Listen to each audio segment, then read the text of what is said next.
Hoje temos aqui na nossa presença a doutora Adélia Pentes, minha amiga, minha colega, que trabalha também nestas áreas de educação de adultos.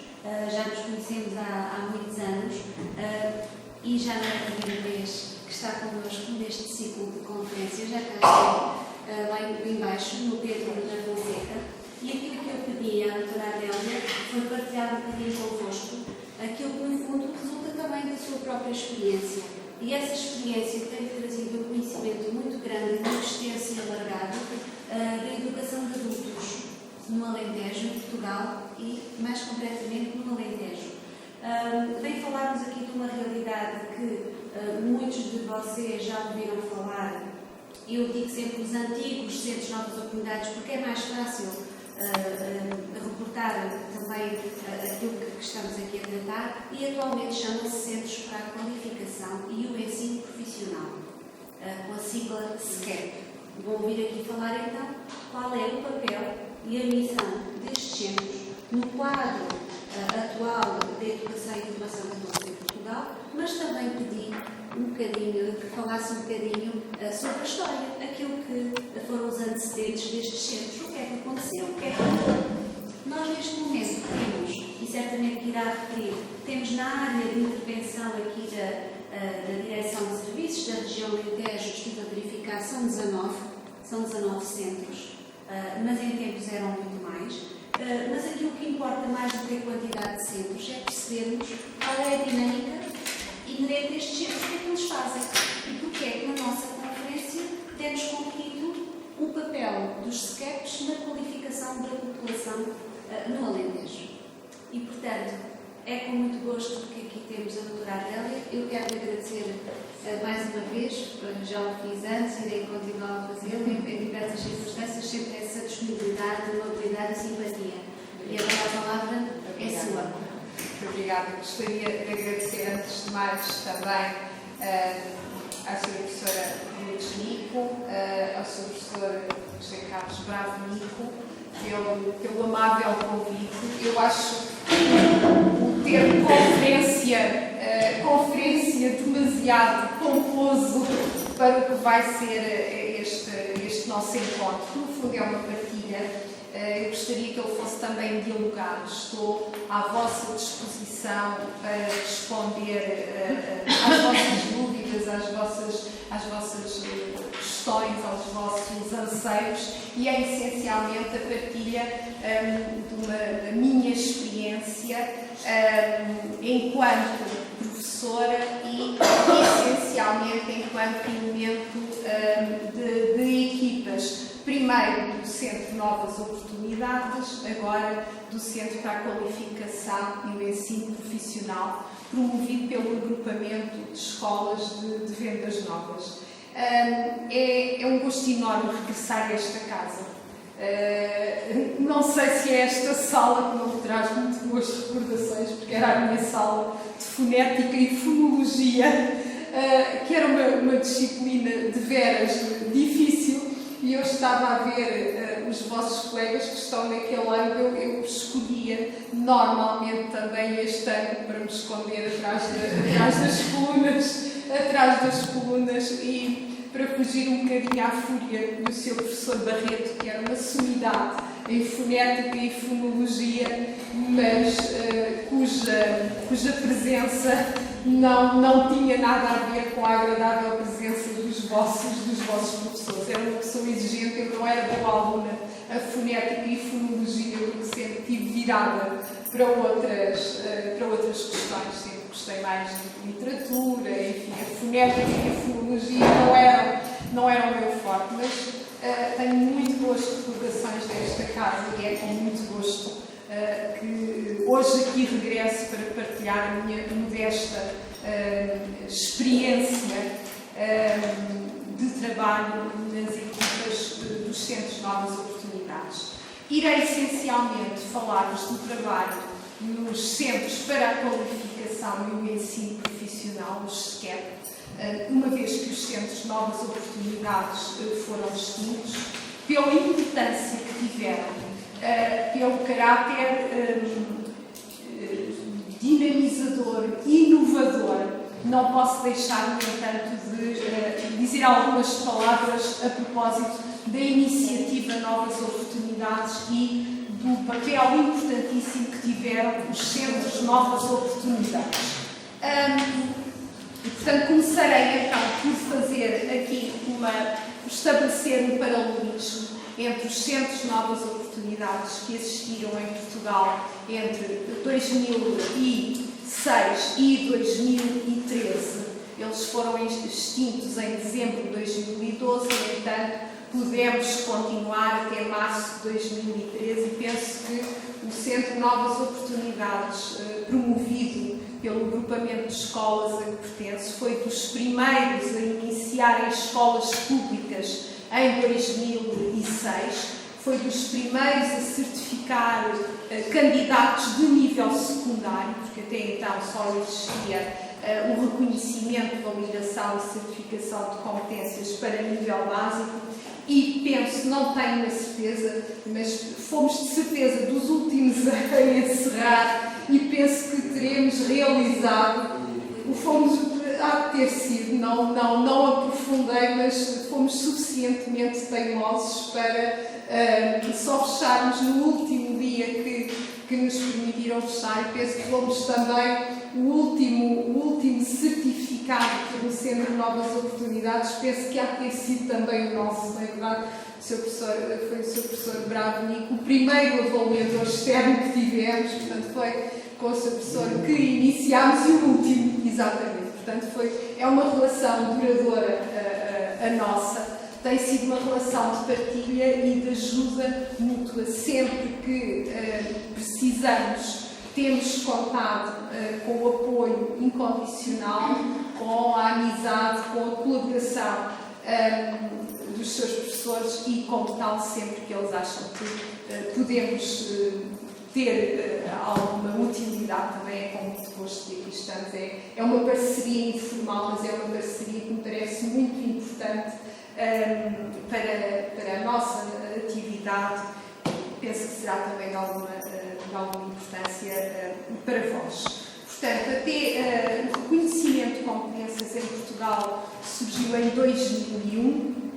De 2001 a 2005 tivemos os centros RVCC. A partir de 2006, de 2006 a 2013, tivemos os Centros Novas Oportunidades. E desde 2013 que temos, no panorama atual, os Centros para a Qualificação e o Ensino Profissional. As funções não divergem muito, há, no entanto, algumas diferenças entre os Centros Novas Oportunidades e os Centros para a Qualificação e o Ensino Profissional. Essas diferenças estão não só na designação, mas também naquilo que está por trás da mudança na designação. Os Centros Novas Oportunidades e a iniciativa Novas Oportunidades, penso que se lembrarão ainda deste slogan, Novas Oportunidades, Aprender Compensa. Portanto, a iniciativa Novas Oportunidades ficou no ouvido e foi de extrema importância para a educação de adultos em Portugal, na medida em que conseguiu trazer de volta ao sistema de ensino milhares de adultos que tinham abandonado o sistema de ensino e que tiveram uma nova oportunidade, uma oportunidade nova para retomarem o seu percurso académico, o seu percurso formativo. E o impacto que a realização do processo de reconhecimento de competências teve nos candidatos que o fizeram é extraordinário. Eu lembro que nunca tinha trabalhado, até 2006, nunca tinha trabalhado com adultos, trabalhava com jovens, era professora de português e, sinceramente, não tinha grande apetência pela educação de adultos.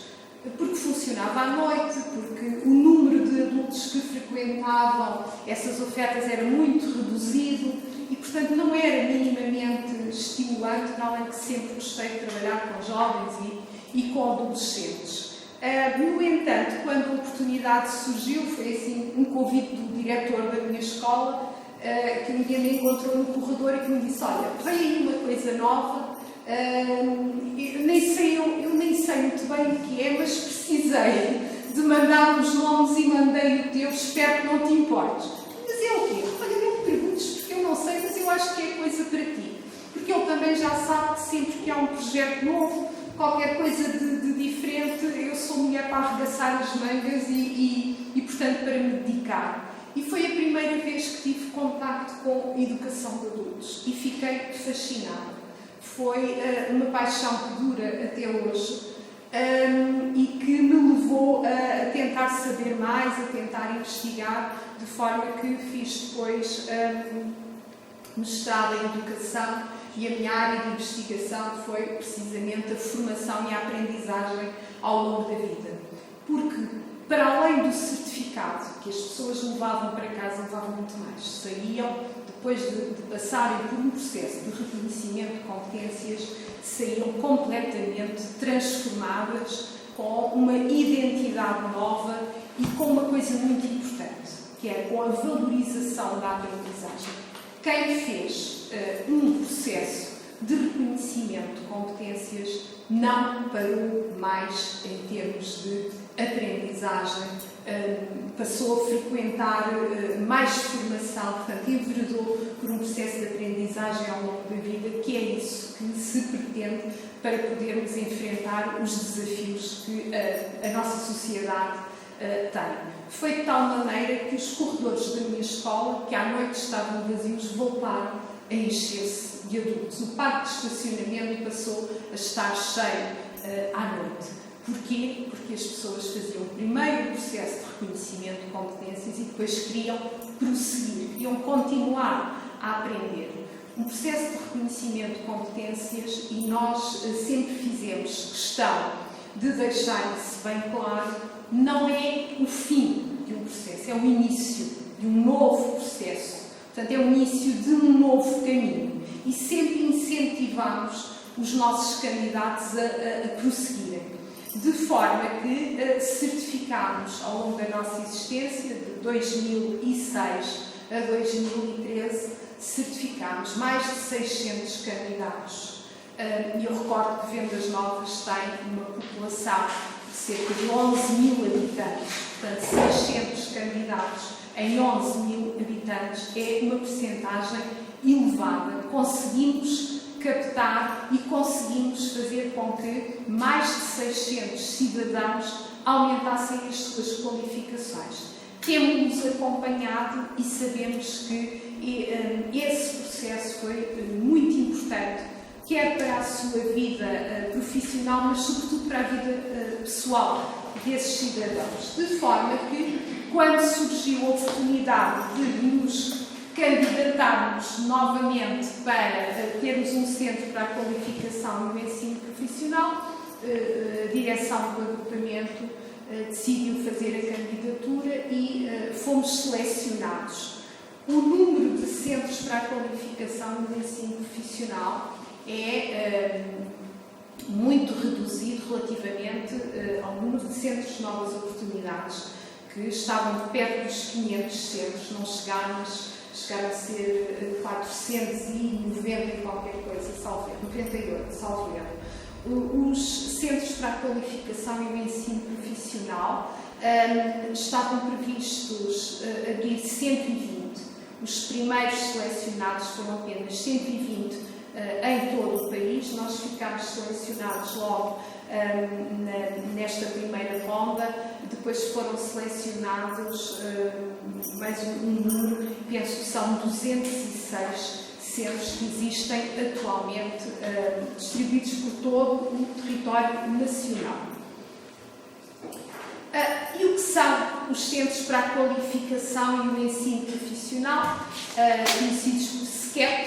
Os SCEP são estruturas do Sistema Nacional de Qualificações e têm um papel de ligação, de construção de pontes entre os mundos da educação, da formação, do emprego numa perspectiva de aprendizagem ao longo da vida. Isto é, no Centro para a Qualificação e o Ensino Profissional, aquilo que fazemos é receber todos aqueles que pretendem ou aumentar a sua qualificação escolar, ou fazer formação profissional, ou até mesmo casos de utentes que pretendem ingressar no mundo do trabalho e que precisam de uma ponte, de alguém que os ajude, por um lado, a definir o seu percurso de vida, por outro lado, a encontrar resposta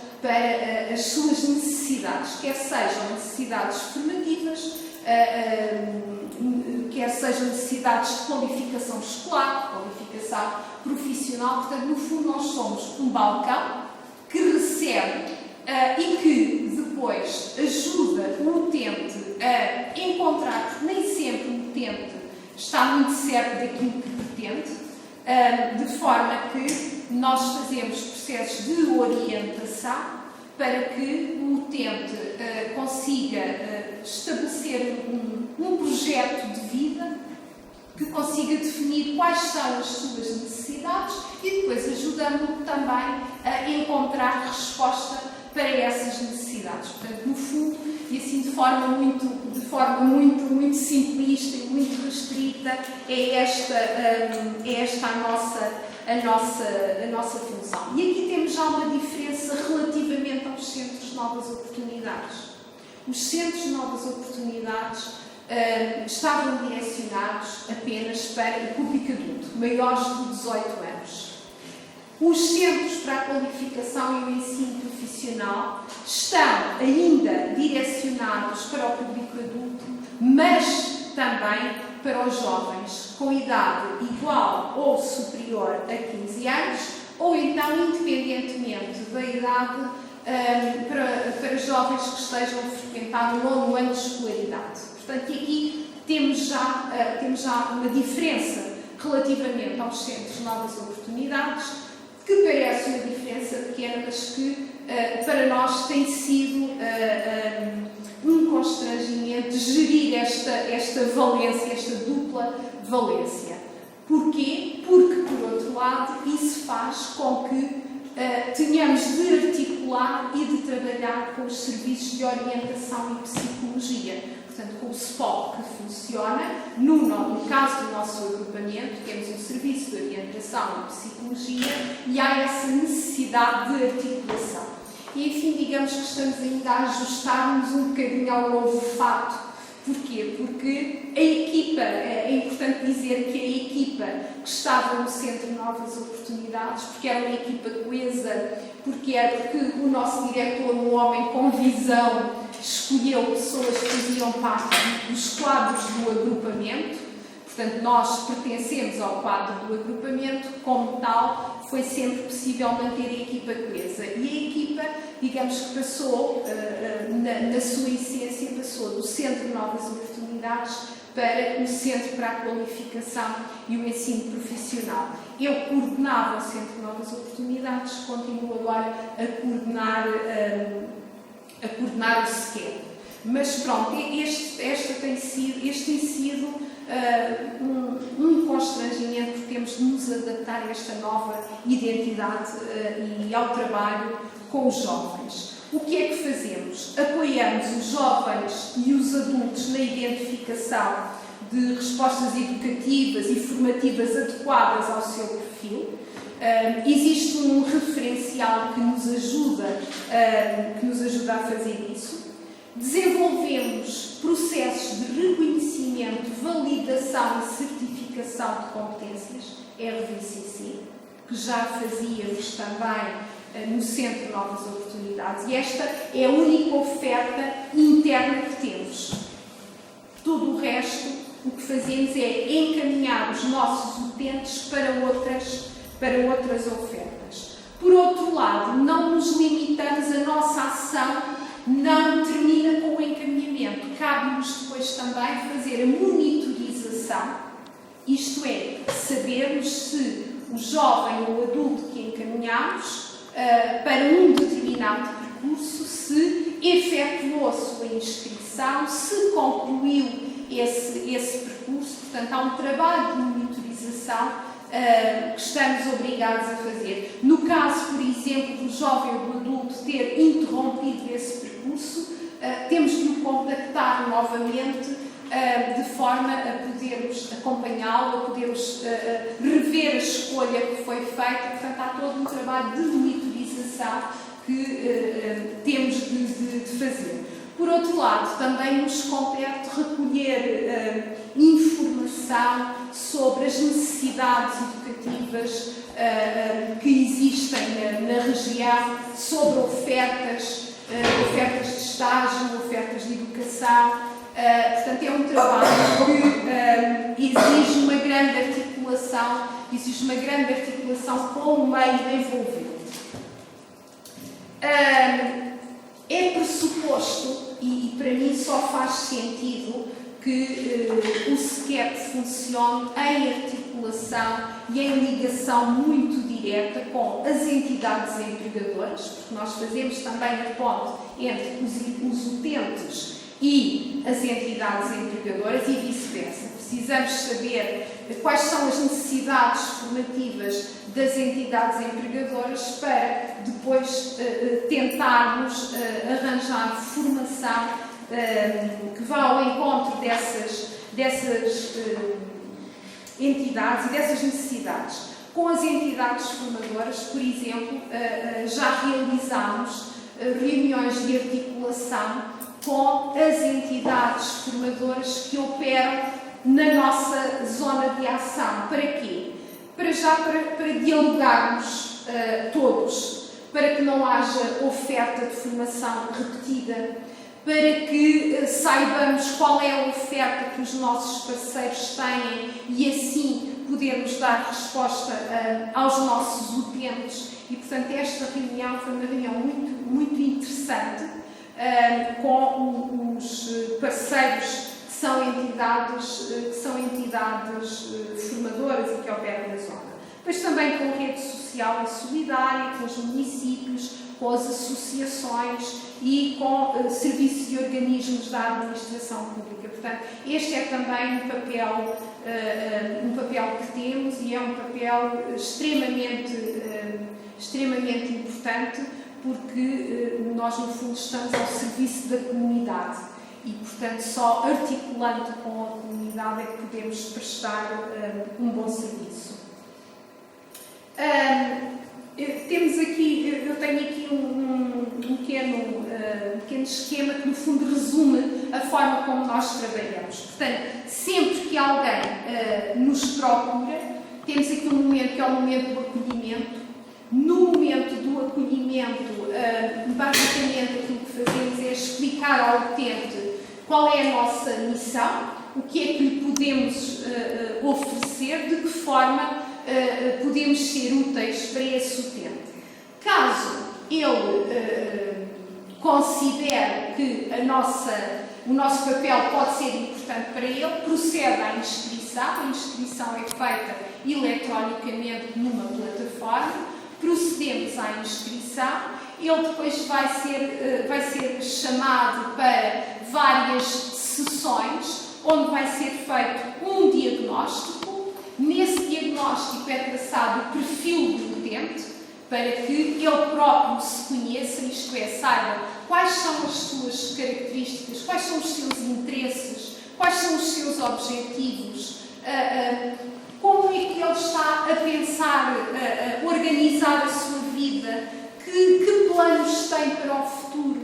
E acontece frequentemente, nós temos a Escola Prática de Artilharia em Vendas Novas e temos muitos utentes que são jovens adultos, isto é, pessoas que têm entre os 20 e os 30 anos, que não concluíram o ensino secundário, que estão presos às vezes por uma ou duas disciplinas, normalmente a matemática, a física e a química, um ou outro caso com o português, e que, enquanto não encontram solução para a sua vida, são voluntários entrar como voluntários no Exército, concluir o ensino secundário e para depois poderem, normalmente, o objetivo de vida é poderem depois candidatar-se à escola de sargentos e, portanto, seguirem a vida militar. E, durante este processo de diagnóstico, que é importantíssimo que se faça, uma coisa que pedimos é que eles projetem a sua vida. O que é que pretendem fazer? Em termos profissionais, em termos formativos e, na maioria dos casos, eles estão muito desorientados e, portanto, não sabem projetar a sua vida. E nós costumamos explicar-lhes que, enquanto não souberem qual é o seu objetivo, para onde querem caminhar, dificilmente lá chegarão. E, portanto, nesta fase de diagnóstico, essencialmente aquilo que ajudamos a fazer é isso, a traçar um plano em termos pessoais, profissionais, formativos, para que depois, de traçado esse plano, o utente possa, enfim, selecionar a melhor forma de atingir esses objetivos. Temos depois a fase da informação e orientação. Informação acerca das ofertas formativas. Normalmente o que dizemos é, muito bem, então já concluiu que aquilo que pretende é terminar o ensino secundário, para depois poder candidatar-se à escola de sargentos, à GNR, à polícia. Então, como é que pensa concluir o seu percurso? E damos-lhe informação acerca das várias formas que ele tem de concluir o ensino secundário. E ele depois escolherá. A escolha é sempre do utente, portanto, nós informamos, orientamos, dizemos quais são as várias possibilidades, mas é sempre o utente que escolhe a melhor solução. E depois fazemos o encaminhamento. O encaminhamento pode ser para uma oferta de educação ou de educação e formação profissional, e isto são ofertas externas ao SCEP. São escolas profissionais, no caso da formação profissional, pode ser uma escola pública, no caso do percurso de educação e formação de adultos, mas são tudo ofertas externas ao SCEP, isto é, não somos nós que vamos proporcionar essa oferta. O que é que o SCEP proporciona? Uma única oferta, que é o reconhecimento e validação de competências. Que antes era reconhecimento, validação e certificação de competências, agora há aqui uma divisão entre o reconhecimento e a validação de competências, que é feita pelo centro, e a certificação de competências, que é feita por um júri.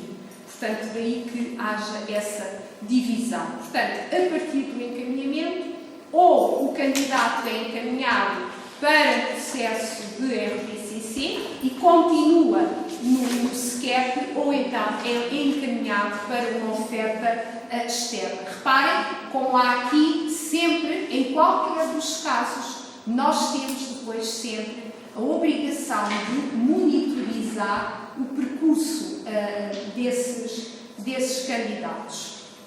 Portanto, isto é a explicação que eu já fiz. Vou passar à frente, em que é que consiste o acolhimento, o diagnóstico, o encaminhamento. Equipa. Também a nível das equipas há uma diferença relativamente aos centros de novas oportunidades. Os centros de novas oportunidades tinham um técnico de diagnóstico e encaminhamento, que era um psicólogo por formação, e que fazia o diagnóstico e o encaminhamento do utente. Tinha depois profissionais de reconhecimento, validação e certificação de competências e tinha formadores. E um coordenador e um diretor. Agora, os centros para a qualificação e o ensino profissional têm um coordenador que, no fundo, representa institucionalmente o centro, não têm diretor. Têm um técnico de orientação, reconhecimento e validação de competências, o TORVS, e o TORVS concentra em si, o TORVS concentra em si as funções de profissional de RBC e de técnico de diagnóstico e encaminhamento. E depois temos os formadores ou professores que são externos aos centros, no meu caso, porque o SCEP é promovido por um agrupamento de escolas, o coordenador é um professor, sou eu, os formadores são também professores das várias áreas e o técnico de orientação, conhecimento e validação de competências são também 2 professores que têm essa missão e somos coadjuvados por um técnico externo que podemos contratar apenas 20 horas, que é muito pouco. Portanto, esta é a equipa, a atual constituição da equipa é outro constrangimento que temos. No fundo, como é que nos articulamos? Como é que se articula o técnico de orientação, conhecimento e validação de competências com os formadores? O técnico de orientação, portanto, o TORVS, é o elemento da equipa que mais acompanha o candidato, que acompanha o candidato, que vai fazer um processo de RBCC do início até ao fim do processo. Os formadores têm momentos de intervenção, mas não acompanham o técnico ao longo de todo o processo. Este técnico é também aquele que já acompanhou o utente desde que ele entra no centro. Portanto, já fez o diagnóstico, já fez o encaminhamento, concluiu-se que o candidato tinha condições para fazer um processo de RBCC. Porquê? Os processos de RBCC podem ser feitos por adultos, portanto, pessoas com mais de 18 anos, no caso de uma certificação de nível básico, é essa a única exigência. No caso do nível secundário, têm de ter ou 23 anos de idade ou podem ter apenas 18, mas têm de ter 3 anos de atividade profissional. Porquê? Porque um processo de reconhecimento de competências, como o próprio nome indica, serve para reconhecer competências que os candidatos foram adquirindo ao longo da vida. E as competências adquirem-se em vários contextos, nomeadamente no contexto pessoal, mas também no contexto profissional. Ora, um candidato que não tem uma profissão, que nunca teve atividade profissional, ficaria, à partida, impossibilidade de fazer esse processo, porque não podemos evidenciar competências que não temos, que não adquirimos. Por isso é que nunca recomendamos estes processos de nível secundário para utentes muito jovens. Eu, quanto a mim, costumo dizer que ninguém com menos de 35, 40 anos deveria fazer um processo de reconhecimento de competências, porque depois é muito difícil conseguirmos encontrar as competências necessárias para fazermos a certificação. Este esquema resume mais uma vez, portanto, as etapas de intervenção. Temos inscrição, acolhimento, diagnóstico, informação e orientação, o encaminhamento. O encaminhamento pode ser para um processo de RBCC e, num processo de RBCC, o candidato pode fazer uma certificação total, isto é, ele tem as competências que são exigidas para o nível secundário, faz a certificação total, recebe um certificado do ensino secundário. Caso não tenha todas as competências, ele faz uma certificação parcial e, posteriormente, vai concluir noutra oferta o seu processo, nomeadamente através do curso de Educação e Formação de Adultos. No centro que eu coordeno, nós fazemos apenas reconhecimento de competências a nível escolar. Há outros centros que fazem também esse reconhecimento a nível profissional. São essencialmente centros promovidos por escolas profissionais. Nós não fazemos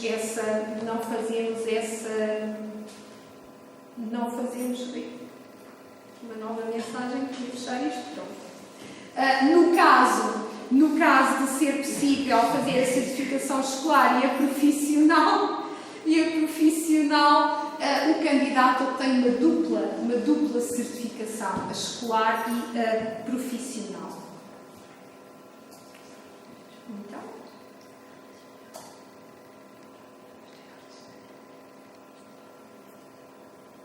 vamos ver se coloquei aqui mesmo.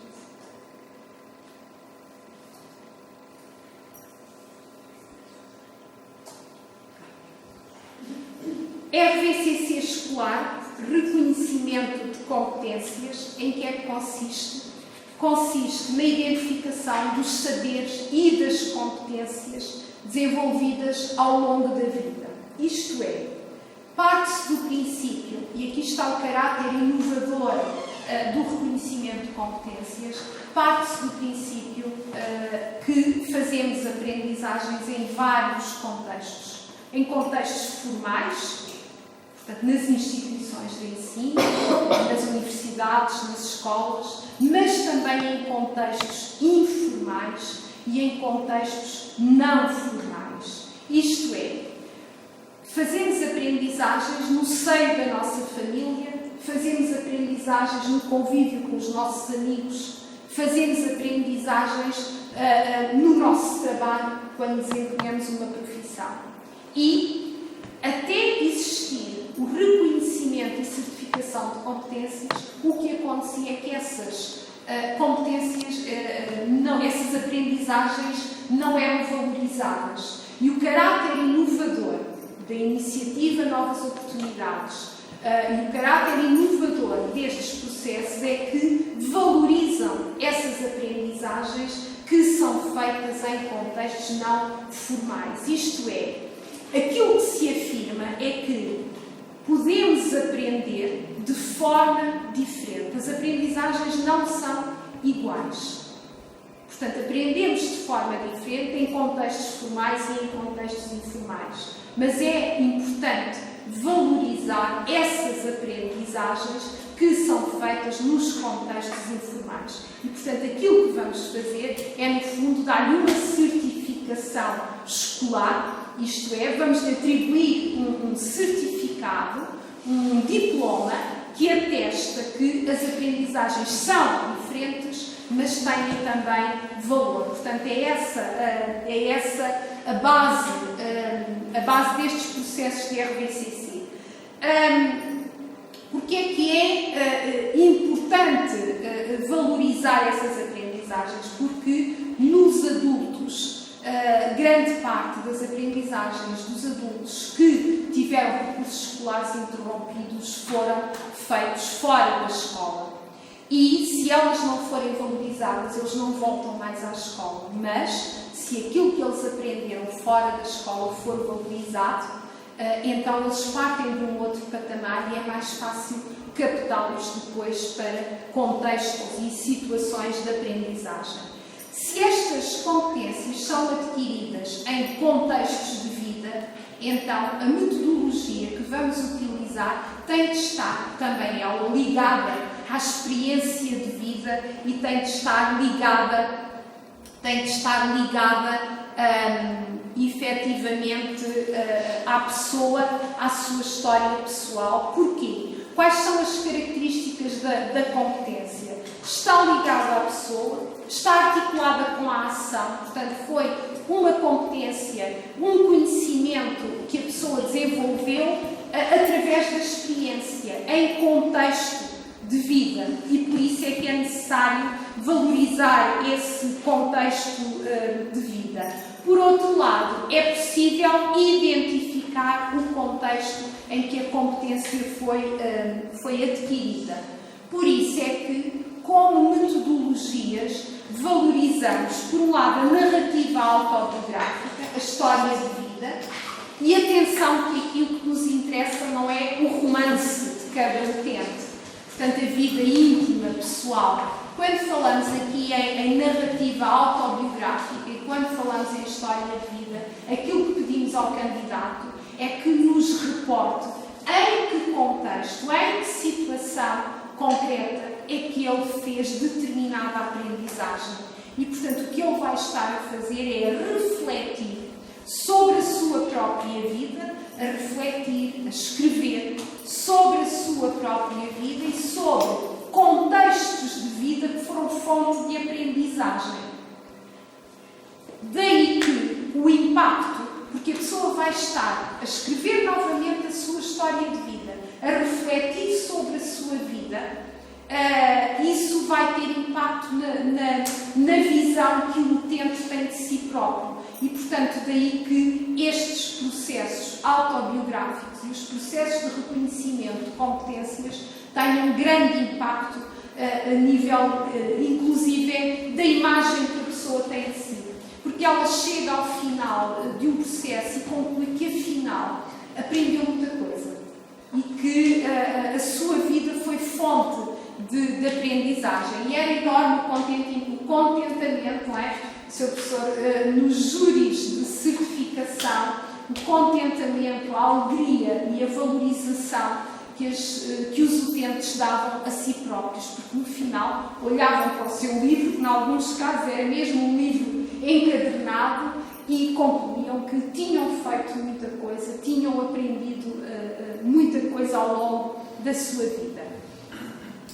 A narrativa autobiográfica é uma metodologia e é uma abordagem que assenta na reflexão do candidato sobre a sua identidade, as suas escolhas, o impacto que essas escolhas tiveram na sua vida e, portanto, este é um processo muito centrado na pessoa e muito centrado no indivíduo.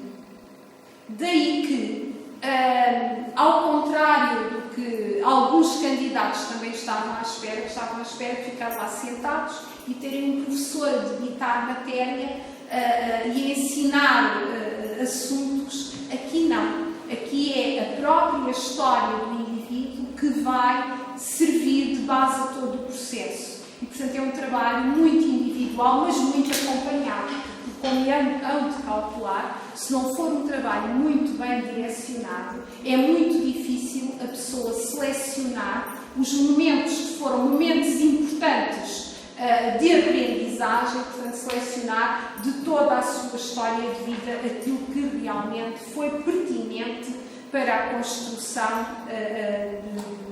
da sua identidade pessoal. E, portanto, uma narrativa autobiográfica deve apelar, e este é um aspecto muito importante, à reflexão.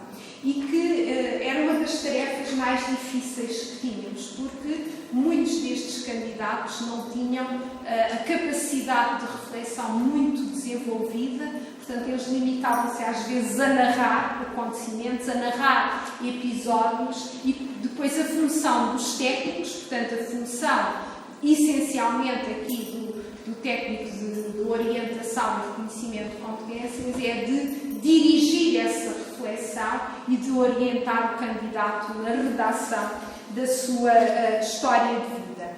Também importante é o balanço de competências, isto é, existe um instrumento que baliza a nossa ação, que é o referencial de competências-chave, isto é, há uma listagem, o referencial de competências-chave é uma listagem de competências que são consideradas as competências-chave para que um indivíduo seja certificado com o nível B2, que equivale ao 6º ano, o nível B3, que equivale ao 9º ano, ou o nível secundário, que é equivalência ao 12º ano. Isto é, para que alguém seja certificado com o nível B2, B3 ou secundário, ou B1, também é o B1 para o primeiro ciclo.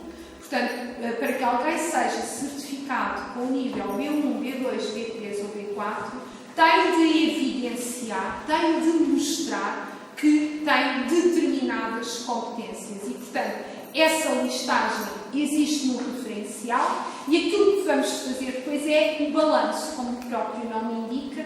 Vamos comparar as competências que o indivíduo evidencia que tem, que mostra que tem, com aquelas que são exigidas. E, portanto, o balanço de competências é também importante, porque esse balanço de competências tem de ser feito pelo próprio indivíduo. A evidenciação de competências, o balanço de competências, tem de ser feito pelo próprio indivíduo, porque eu não sei que competências é que cada um de vós tem. Eu sei quais são as minhas competências e nem sempre estou consciente disso. Portanto, primeiro, é necessário suscitar a reflexão no indivíduo para que ele próprio se torne consciente das competências que tem. Depois é necessário que ele as consiga evidenciar e depois é necessário compará-las então com um referencial para podermos ver todos o candidato e nós, para podermos verificar se há ou não competências que permitem a validação primeiro e a certificação. Instrumentos importantes, o referencial de competências-chave e o portfólio. Do referencial já falámos, portanto, os referenciais são os referenciais de nível básico e de nível secundário. No fundo, são eles que balizam também a nossa ação, porque são eles que nos dizem que competências é que o candidato tem de evidenciar para poder ser certificado. O portfólio. O portfólio é um instrumento que vai sendo construído pelo candidato ao longo do processo. O portfólio reúne uma autobiografia, portanto, a história de vida do candidato, reúne depois também o balanço de competências, reúne provas de que o candidato possui determinadas competências. Essas provas podem ser certificados, podem ser imagens, fotografias, podem ser reflexões.